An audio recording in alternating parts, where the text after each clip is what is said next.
What's up, everybody? It's a Carpo Eyes View. I'm just got done watching a video a little while ago about the income gap, the wealth gap in America. And, you know, it's kind of strange looking up at the camera. I have it like up by the ceiling. I'll have to get used to it.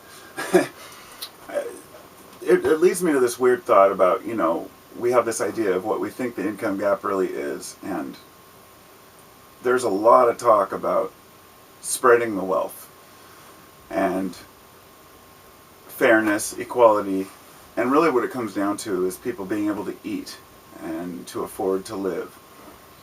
But I've heard people suggest that the income, the money, all the wealth that exists should be distributed among the people. Now, I have some major reservations about doing that. I think that, well,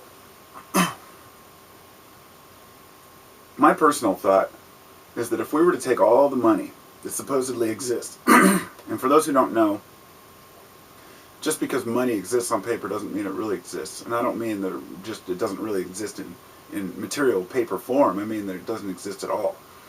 It's called fiat money, and it's what the Federal Reserve has been printing since probably well before the 60s, but that's why we went off the gold and silver standard in America, is because using silver coins and gold coins was no longer feasible way because we were wanting to have more money than we actually owned.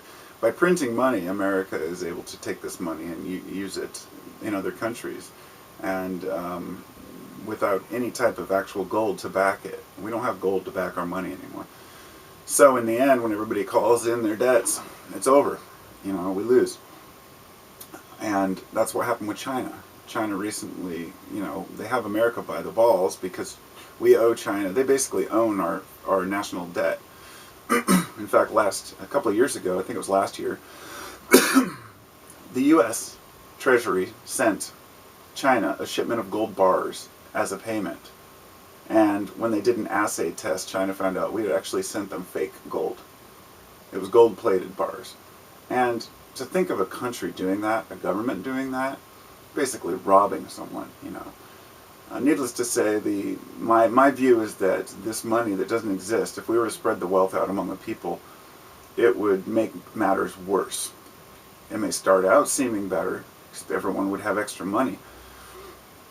The thing I've found is when people who don't have money come across money, and this isn't always true, but a lot of the time it is,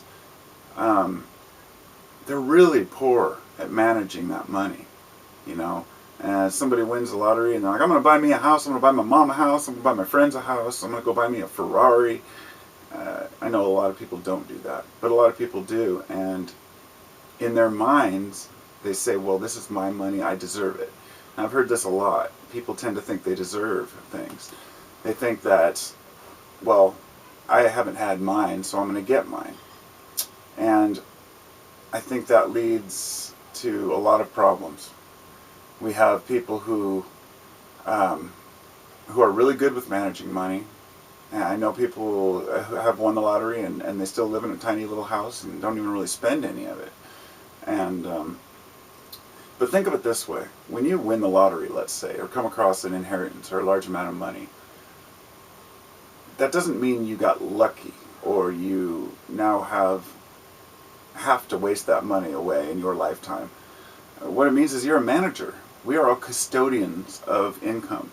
So when we have income, we shouldn't treat it like something that we can just waste away. We should treat ourselves as custodians of this money and to be as responsible and respectable with the money as we, would expect others to be. There's always somebody to point the finger at somebody who has more money and say, look at you, you're wasting your money on this and that. But until you are in charge of money like that, how do you know how you would really behave with it too? Now, nobody's entitled to a $200,000 sports car. I don't think that there's anybody on earth who has worked hard enough to deserve that. And people will beg to differ. They'll say, well, that's my choice. That's, it's my money. when I was watching that video, they were talking about CEOs. The average CEO, the CEO in America makes 380 times more money than the average worker. Not just the lowest paid worker, but the average worker in America. 380 times. So that CEO works 1 hour to make the same amount of income as I would in a month.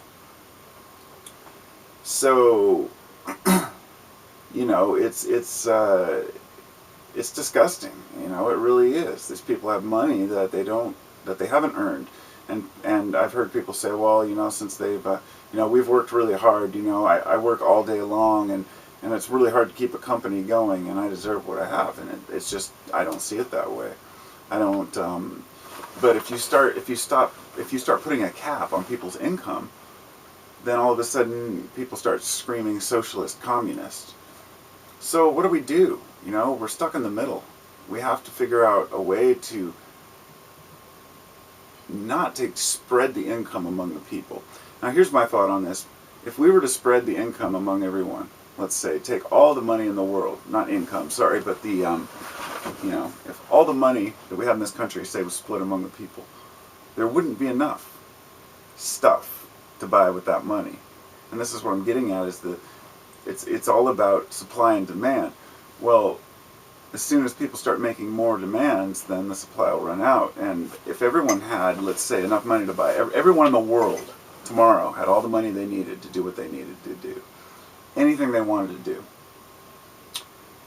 many people would start overeating, buying too much food, living in the lap of luxury, and even if only a percentage of people did that, it puts a strain on our economy, it puts a strain on our resources. If every country was rich, then tomorrow every country would want to drive, everybody in every country would want to drive a car. You know, can you imagine the impact that would make on oil? So I'm not saying people are entitled, and I'm not saying anyone is more entitled than another. I'm just saying the reality of the situation is, if you split up the money, it leaves us with the same problem, which is lack of resources. Now, we have enough food to feed the world right now, but we choose to use a large percentage of it for ethanol or for feed for animals or whatever. If humans were to actually utilize the crops that we have, we would be all right, you know, for now. But is there any way out? This is how I want to finish this up. Is there any way out of it? Is there anything that we could do right now as humans to bring everyone into contentment? I don't think so. Because I think that there's a barrier people have between being happy, and it doesn't have to do with stuff. It has to do with the reality, the balance, you know, the yin-yang of life. And I've had it both ways. I worked minimum wage jobs where I barely could get by, and I've made 45, 55, 65 bucks an hour where I was bringing home a few grand a week. I didn't find myself really changing the way I lived in that time. I didn't find myself having any more. I didn't really save money very well, but I did find myself buying stuff I didn't need, spending a little bit more on something. Just, you know, like I was talking with Lukey, Lemon Lime Lukey, the other day. He was talking about how he's going to buy a $1,500 amplifier, and I was like, ouch, you know, that hurts me. That's nothing. Some people spend 5-10 grand on an amp. But for me, I've always been very frugal with my money, even when I had it. Even when I could buy something, I would try to buy used. And I think it's because I've always seen myself as a custodian of income that I make. And I don't take it for granted. You know, I'm a carpenter. If I'm making 10 bucks an hour as a carpenter and then I go work for myself and I can make 50, it doesn't mean that I'm high and mighty, that I'm superior now. Look at me, I've worked my way up to this. And it would be easy for me to just say, well, I deserve to make that much money every hour. But I don't. So when I do, I'll take it. And when I don't, I won't. But I'm not going to fool myself into thinking that it's something that I deserve. And I guess that's kind of the big question I have here is, what do we deserve as humans? Is there anything that we deserve or that we should be entitled to without effort? Is there anything that all humans should have? And people would probably say food, water, shelter, you know, the basic needs. But beyond that, you know. What does it take for a person to be happy? It's never a material thing. It's more often something very spiritual, but people use materiality to fill that, and I think that's why people spend so much money on so much junk. But we're at a crossroads in humanity, and if you look back through history, you can see that this has happened many times over. Economies have risen and collapsed, and this one is not going to be any different. To think that our capitalist way is going to somehow change, you know, or be different than it ever was before, it won't. Because as long as people think that they're entitled to more than they deserve, people will suffer because of that. And I guess that would lead me to say, even if no one took more than they deserved, people would still suffer, because that's life. I don't know if there's a way out.